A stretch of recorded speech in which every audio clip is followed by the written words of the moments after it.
Hey everybody, this is Deborah Richmond. I want to talk about the quilt behind me. This is one that I have created without a pattern. So I'm not previewing a pattern with you today, but I am going to show you how you make a quilt like this one.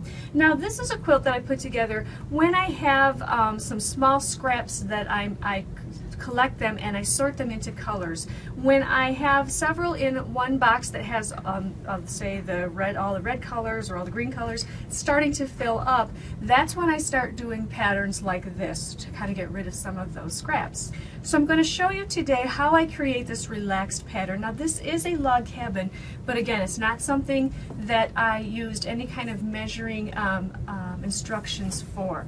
Now to show you how I put this together, I'm simply going to use my OmniGrid portable cutting surface because I want the green color just so you can see better what I'm doing, because my scraps are actually red and they would disappear on the red mat.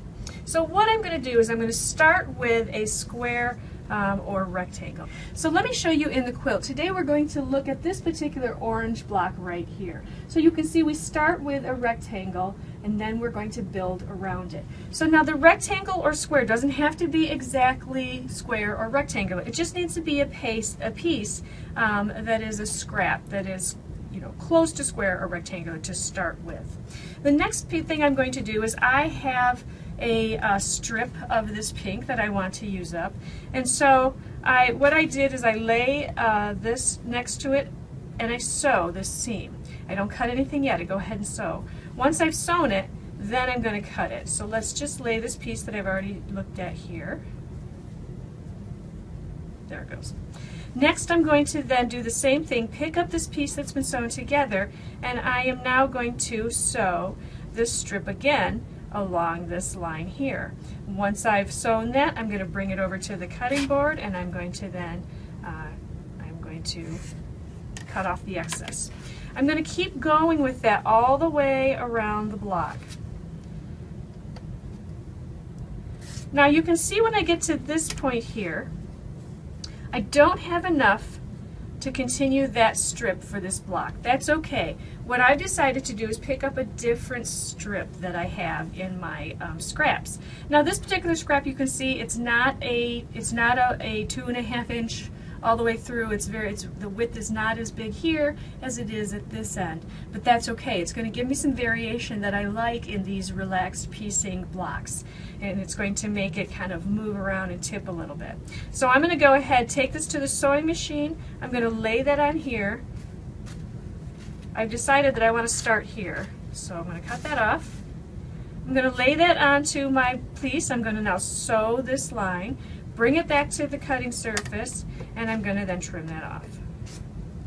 Okay, so I'm going to keep going with this color. I'm going to lay this on here. I am going to sew it at the machine, bring it back here, and trim this off. Now I'm going to switch. That isn't big enough for me, so I'm going to throw it in the pile. I need a strip that is this long, but I don't have another one that long. So here's what I'm going to do. I'm going to take some pieces of scrap, I'm going to piece them together to create enough fabric for a strip. Now before I do that, I'm going to show you, I have done that here in this block. This particular strip right here is actually made up of 4 different fabrics, but this is the technique I use to do that. It's going to be a strip just like these others, but I start with several scraps that I'm going to sew together. From this, I'm now going to cut a strip. So let me just do that real quick. I'm not going to use a ruler. I'm not going to measure it. I don't even care if it's exactly the same width, again, all the way across or not. But that's going to be placed then here on this edge. And so I'm going to continue the block for as large as I want it in this same fashion. Sometimes I will use the pieced fabrics that I've put together. Sometimes I will just use irregular pieces that I will just very quickly cut into strips to use, and I can go through a lot of my scraps very quickly and use up those pieces that I just can't bear to throw away. So you can see this whole quilt is done in that fashion, and so it's a nice way to really use those scraps and put them into something that's still fun and beautiful, even though they're just leftover pieces.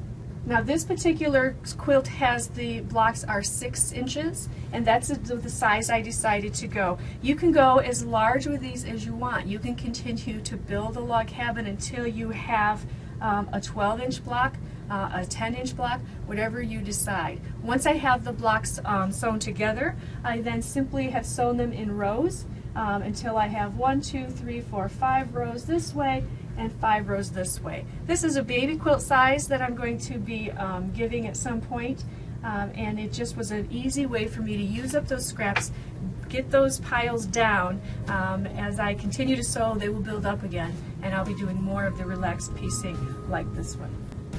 Thanks for joining me. And be sure to subscribe to our channel. You can do so here by clicking the subscribe button. That way you'll find out about new videos as they become available. Let's look at, so itchy today.